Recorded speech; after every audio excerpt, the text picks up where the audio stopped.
Just a few weeks ago, as anti-lockdown protests start to spread through multiple, generally blue states, that's the pattern I noticed, we predicted at the time that because many of these individuals weren't social distancing, they weren't wearing masks, they were crowding into small areas, it is likely that a few weeks after that, we would see cases of coronavirus start to spread amongst those who participated in these protests. And it turns out that there's data indicating that exactly that has happened.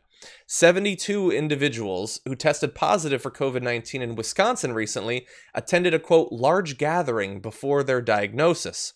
We have a little bit more information from spokesperson Jennifer Miller of the DHS saying, we were able to pull some limited data out of 1,986 cases with onset or diagnosis on or after April 26th.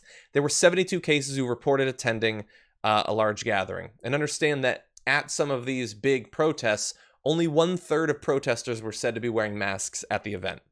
Now, Jordan, we can't say definitively that that they got it at the lockdown protest they were at, but considering that other large gatherings weren't happening, and we know that people weren't socially distancing, it seems reasonable to assume that a large chunk of those can probably be attributed to those events. Yeah, we could absolutely infer that's where it came from, which is sad because, you know, um, I think for some of those folks, they're thrust into this situation like we talked about earlier, where some people really do need income because they're struggling. I wouldn't say all of them, and I think there's some people who are exploiting this movement for, Second Amendment reasons or things like that, or we've seen like we've talked about before, we've seen elements of other groups like the three percenters showing up and things like that. But there are some people who are duped by this rhetoric and also thrust in this situation because the government is not helping them. And we have Republican officials blocking any aid for these people because, they're there to represent business owners and capitalist interests. So it doesn't actually matter to them that these people are in an unsafe situation, both in the protest or going back to work early. They just want people to get back to work because it helps business owners, it helps the economy, and ultimately helps investors.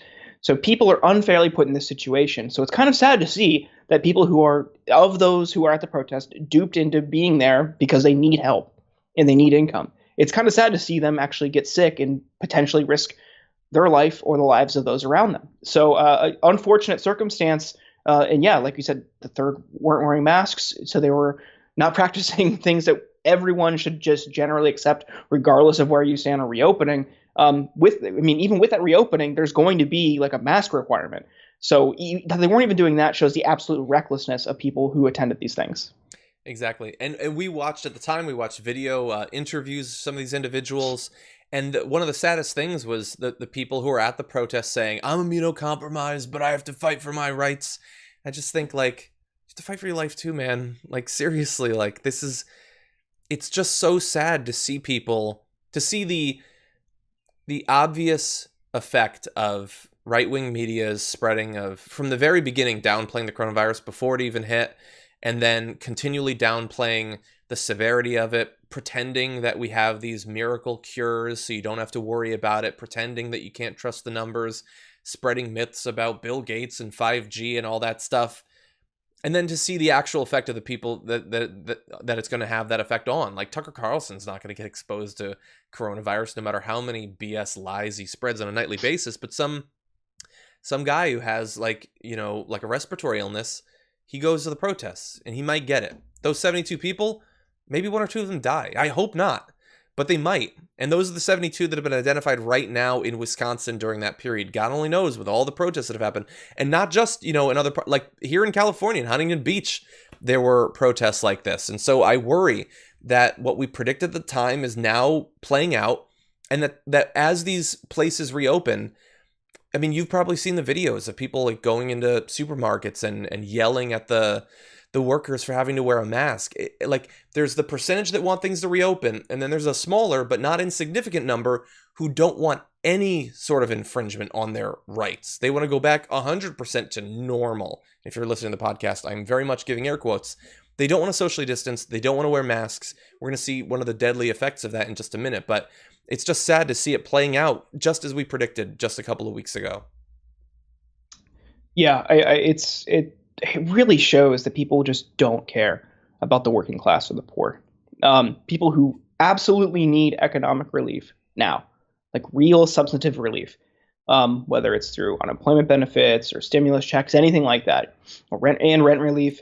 People need help, and that the fury is directed toward, like you said, people in grocery stores wearing masks or other workers or things like that. It's just it's heartbreaking because people who, like I said earlier, people who are duped into going to these types of things because they need help are ultimately going to suffer even more.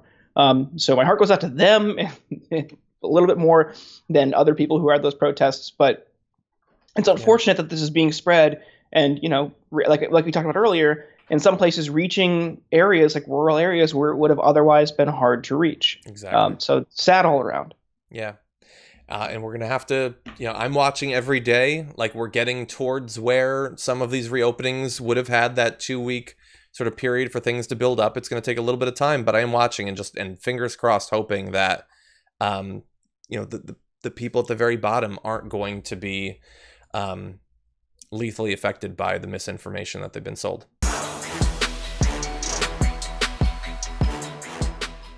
For more political news, breakdowns, interviews, stories of activism, and me trying my hardest to care about the occasional big celebrity news story, subscribe to our YouTube channel at youtube.com/The Damage Report. And you can ring the bell wherever it is so you don't miss anything.